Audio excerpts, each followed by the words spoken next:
नमस्कार, आप देख रहे हैं तिरंगा टीवी राजस्थान न्यूज चैनल का दूसरा नया चैनल राजस्थान दर्शन।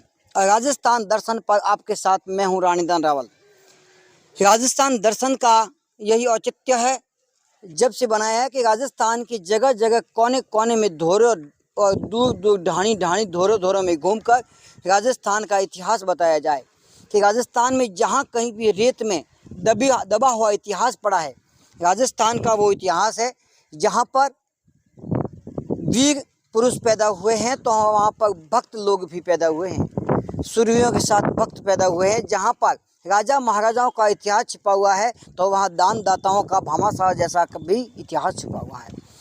आज हम आए हैं तत्कालीन समय में बाड़मेर जिले का गांव उपखंड के क्षेत्र पास में बाटाडू, जो बाटाडू जिस काम के लिए जिस चीज़ के लिए प्रसिद्ध रहा है उसका हम बताएंगे। इस बाटाडू गांव में एक कुआं है। यद्यपि कुआं राजस्थान का प्रमुख जल स्रोत माना जाता है, कुआं होना कोई बड़ी बात नहीं है, लेकिन जब जब राजस्थान में अकाल पड़ा, कि राजस्थान में प्राय अकाल पड़ते रहते हैं और अकाल की विभीषणा इतनी भयंकर होती थी कि लोगों को पानी पीने तक नहीं मिलता था। अकाल नहीं, दुकाल नहीं, त्रिकाल पड़ता था और त्रिकाल में लोगों को न तो पानी पीने को मिलता था, न अन्न पैदा होता था और न ही पशुओं के लिए घास होता था। तब उसे कहते हैं त्रिकाल।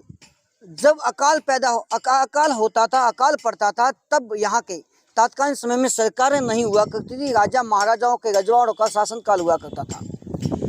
हम आपको अंदर दिखाएंगे कि किस प्रकार से अकाल की विभीषणा से बचने के लिए तत्कालीन समय में उपाय किए जाते थे। बात करें देश की आज़ादी के बिल्कुल उसी वर्ष के जिस वर्ष देश को आज़ादी मिली, बात करते हैं 1947 की। जब 1947 में हमारा भारत देश अंग्रेज़ों की दास्तां से आज़ाद हुआ, आज़ाद होने से जस्ट पहले हमारे देश में बहुत बड़ा भयंकर अकाल पड़ा, बहुत बड़ा अकाल पड़ा। तो अकाल में लोगों को पीने के लिए पानी नहीं था, इसीलिए यहाँ के निकट सिंदरी जो इलाका था, सिंदरी इलाका के राजा महाराजा जहाँ के शासन अध्यक्ष हुआ करते थे राजा महाराजा, यहाँ रावल गुलाब सिंह जी ने यहाँ के लोगों की दुर्दशा देखी और पीने के लिए पानी नहीं था। तब यहाँ पर एक कुएं का निर्माण करवाया और कुएं का निर्माण इस बात करवाया कि पहली बात तो इस कुएं का निर्माण करवाया शुद्ध रूप से संगमरमर पत्थर से, सफ़ेद संगमरमर पत्थर से निर्माण करवाया। और इसके सिस्टम देखिए, संगमरमर पत्थर से निर्माण करने के साथ में सनातनी संस्कृति से सराबोर, जहाँ पर भगवान वराह की मूर्ति स्थापित की, भगवान नरसिंह अवतार, विष्णु भगवान जहाँ पर शेषनाग की सैया पर सोए थे, और इसके साथ में तमाम नरसिंह अवतार। और प्रमुख रूप से जब भगवान श्री कृष्ण की बात की जाती है तब कहा जाता है कि गावो विश्वस्य मातरः, गाय विश्व की माँ है। तब गायों को दर्शाया गया, क्योंकि तत्कालीन समय में गाय ही इस देश की, इस राज्य की प्रमुख आजीविका हुआ करती, पशुपालन ही प्रमुख आजीविका हुआ करती थी, इसीलिए गाय को दिखाया गया। और इसके बाद में अपन और भी सिस्टम देखेंगे, इसका वास्तविक ये प्रसिद्ध क्यों है। ये मूर्ति कला कोई नई नहीं है, हमारे राजस्थान में प्राचीन समय से ही मूर्ति कला दिखाई जाती रही है, लेकिन वास्तव में इसकी जो प्रमुख विशेषता है वो हम बताएंगे। वाटर हार्वेस्टिंग सिस्टम उसको कहते हैं कि पानी का बचाव करना, पानी एक बूंद भी बाहर नहीं जाए। यदि कोई बाल्टी से पानी भरे और बाहर गिर जाए तो वापस इसमें आता है, यहाँ से कुंडी में होते हुए वापस ज़मीन में चला जाता है। बूंद बूंद बचाते हैं वाटर हार्वेस्टिंग सिस्टम के द्वारा। और ये कुआं, जब इसकी सीढ़ियाँ भी है शुद्ध रूप से, आज जो वर्तमान समय में घरों में लगती है वैसी सीढ़ियाँ नहीं है, पूरा संगमरमर का पत्थर। आजकल घरों में केवल दिखावटी पत्थर बनाया जाता है और केवल यहाँ पर पट्टी लगा दी जाती है, एक पट्टी यहाँ लगा दी जाती है, लेकिन आज ये पूरी शिला है, पूरी संगमरमर के पत्थर की बनी हुई है। तत्कालीन समय की क्या परिस्थितियाँ रही होगी और कहाँ औजार थे, कहाँ बिजली की विद्युत व्यवस्था थी, लेकिन फिर भी इतनी सुदृढ़ व्यवस्थाएं कर पाना। और ये देखिए, ये जो चढ़ते हैं द्वार पर सिंह की मूर्ति बनी हुई है, कहते हैं कि सिंहासन की इच्छा ना करो, ऐसे खुद शेर बन जाओ, जिस पर बैठो वो सिंहासन बन जाएगा। और उसके बाद अपन बात करते हैं, ये बहुत बड़ी विशाल मूर्ति की बात करते हैं। ये भगवान गरुड़ की मूर्ति है। बहुत ही एक शानदार तरीके से नक्काशी गई, इतनी सुंदर कलाकृति की गई है जो भगवान स्वयं इस पर, और नीचे लिखा हुआ है गरुड़ चढ़े गोविंद आया, आया अंतर मरोके, सिंह चढ़े दुर्गा मिले, गरुड़ चढ़े भगवान, बैल चढ़े शंकर मिले, तो पूर्ण सिद्ध वो काम। तो गरुड़ चढ़े भगवान मिले, यहाँ पर गरुड़ की मूर्ति में है। लेकिन बात यहाँ है कि इतने बड़े भयंकर अकाल में जब राजा महाराजाओं द्वारा जगह जगह तालाब बनवाए, जगह जगह कुएं बनवाए, लेकिन आज सारे क्योंकि आज पाइप द्वारा पानी आ जाता है, इसीलिए इनकी दुर्दशा होती है। सब गंदगी पड़ी है, और गंदगी पड़ी है, सफाई यहाँ पर होती नहीं है। पूरी दुर्दशा शिकार है, चारों तरफ गंदगी है। जबकि हमारे हिंदी साहित्य में कहा गया है कि रही मन पानी राखिए, बिन पानी सब सून, पानी गईन उबरे मोती मानुष चून। अब हम देखने आए हैं कि वास्तव में बाटाडू का कुआं इतना प्रसिद्ध क्यों है। पूरा संगमरमर पत्थर से निर्मित है, और यहाँ एक बूंद भी खराब नहीं होता। बाल्टी से निकाला, अब तो ये वेल्डिंग कर दिया गया, उस समय ये घूमता पूरा वेल्डिंग हो गया, जंग लग गया और पूरा वेल्डिंग काम की नहीं है। उस तात्कालीन समय में जब इसकी जरूरत थी, तब यहाँ से पानी सींचा जाता था रस्सी से, और दूर दूर ले जा करके पानी का उपयोग किया जाता था। लेकिन अब इसमें चमगादड़ों का डेरा है। चमगादड़ें, वही चमगादड़ जो पक्षी है, दुनिया का एकमात्र, संभवतः एकमात्र ऐसा पक्षी जो पक्षी होते हुए अंडे न देख के बच्चे पैदा करता है और अपने बच्चे को इस तरह से दूध पिलाता है। वो एकमात्र ऐसा पक्षी है चमगादड़, जो यही दुर्दशा है जैसलमेर की हवेलियों की। जैसलमेर की हवेलियां भी इसी तरह की दुर्दशाओं का शिकार बनी हुई है, और यहाँ पर भी चमगादड़ अपना डेरा डाले हुए हैं। अपन बात करेंगे, अपने साथ में कुछ यहाँ के मौजूद लोग जुड़े हुए होंगे, उनसे बात करेंगे। अभी बात करते हैं यहाँ के बाटाडू के यहाँ निवासी हमारे साथ जुड़ चुके हैं। आपका नाम बताइए। जसराज सोनी। सोनी जी, यहाँ पर कलात्मक अच्छी दिखाई गई है। आपकी भी परंपरागत जब सोने पर नक्काशी करना काम हुआ करता था, और यहाँ पत्थर पर नक्काशी की हुई है। आपको ये शानदार कला से कैसा अनुभव होता है जो आपके गांव में इतनी बड़ी अच्छी कला? ये हमारे राहुल गुलाब सिंह सिंह जी के है, वो उन्होंने बनवाया है, और इसका जीर्णोद्धार हुआ है सन 1947 में। और यहाँ के 20-25 गांव के लोग यहाँ से पानी लेके जा रहे थे। हिमड़ा, बाटाडू, झाक, मोखा, सोखला वगैरह, कीपसर। अब इसकी स्थिति ऐसी क्यों हो गई? तब तो उस समय आप बोल रहे थे 15-20 गांवों के 25 गांवों के लोग यहाँ से पानी पिया करते थे, तो अब इसकी दुर्दशा, इसमें गंदगी से हटा पड़ा है, कोई साफ सफाई नहीं है, क्यों? ऐसा कारण क्या? अब ये है कि अब तो ये भगवान के भरोसे ही है।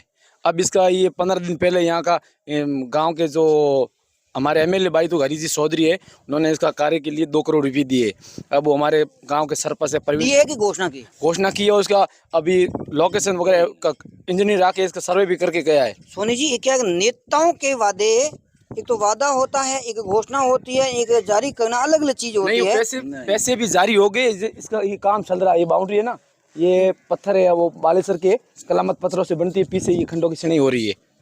मतलब पेमेंट जारी हो गया, टेंडर जारी हुआ, इसलिए हमारे प्रवीण जी 2 करोड़ का जारी हुआ। 2 करोड़ हुआ है। हमारे प्रवीण जी सरपंच है चौधरी, वो भी कार्य करा रहे हैं। इससे पहले किलाजी चौधरी ने भी घोषणा की थी कि मैं इसका जीर्णोद्धार कराऊंगा। किलाजी का मुझे कंफर्म नहीं है।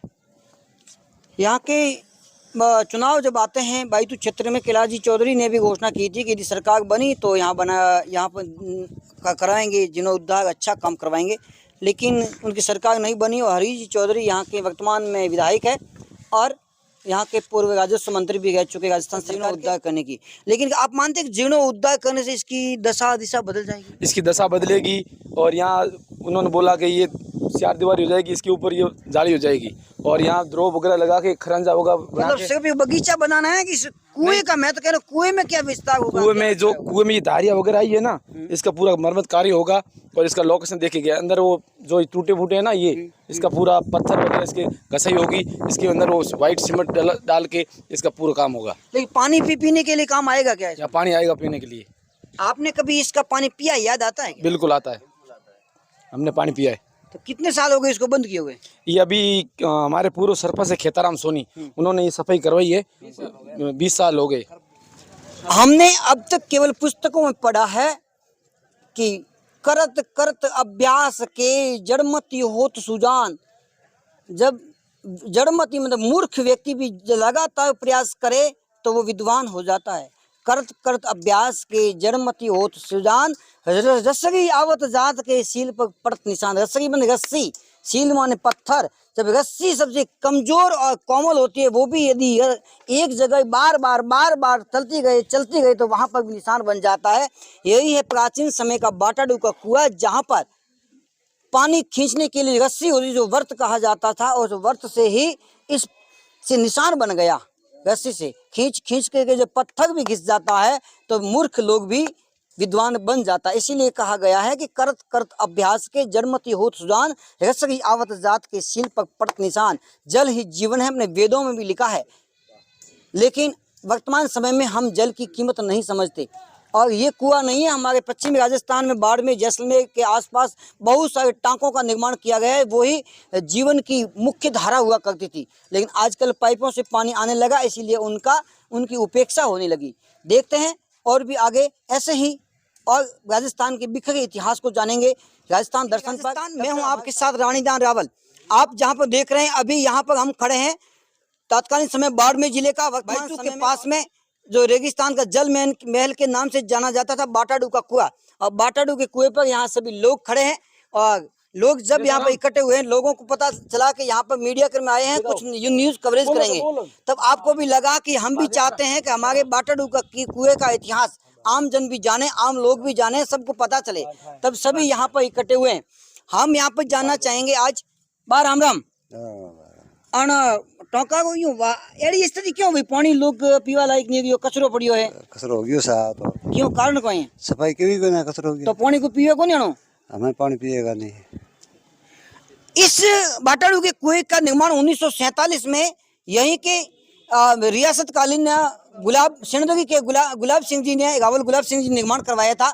और तत्कालीन समय में पानी की भयंकर खराब विकट परिस्थिति थी, अकाल पड़ा था, लेकिन पानी पीने के लिए पानी नहीं था। तब यहाँ ये संगमरमर से निर्मित बहुत बड़ा कुएं का निर्माण करवाया। और अभी यहाँ के वर्तमान बैतू के विधायक हरीश चौधरी ने यहाँ पर 2 करोड़ रुपए देने की घोषणा की है, जिससे इसका जीर्णोद्धार होगा। हम आशा करते हैं कि जल ही जीवन कहने वाला जो इलाका है और रेगिस्तान का जल महल के नाम से जाना जाने वाला बाटाडू का कुआं फिर से चमन होगा। और फिर यहाँ पर लोग यहाँ पर घूमने आएंगे, देखने आएंगे, भ्रमण करने आएंगे, और इस गांव का ये एक अच्छा उदाहरण पेश होगा कि वास्तव में बाटाडू में भी कोई रेगिस्तान का जल महल के नाम से जाना जाने वाला रेगिस्तान में ऐसा कुआं है, जो संगमरमर से पत्थर से निर्मित। प्राचीन समय में जब लोगों के घर में एक पत्थर पांव धोने के लिए, जिस पर रगड़ के पांव धोने के लिए काम आता, वो पत्थर भी नहीं था, लेकिन संगमरमर पत्थर से निर्मित किया गया। लेकिन आज इसकी दुर्दशा देखते हैं, तब बिल्कुल पूरा राजस्थान का इतिहास शर्मिंदा होता है कि वास्तव में हमारा इतिहास कहाँ था, वो कहाँ ले गए हम इतिहास को। केवल किताबों में पढ़ने के लिए रह गया कि बाटाडू का कुआं भी था। आज की युवा पीढ़ी को इसका पता नहीं है। जुड़ेगी तिरंगा टीवी राजस्थान के साथ में, और हमारे साथ कुछ जुड़े हैं युवा लोग या बुजुर्गों से बात करेंगे।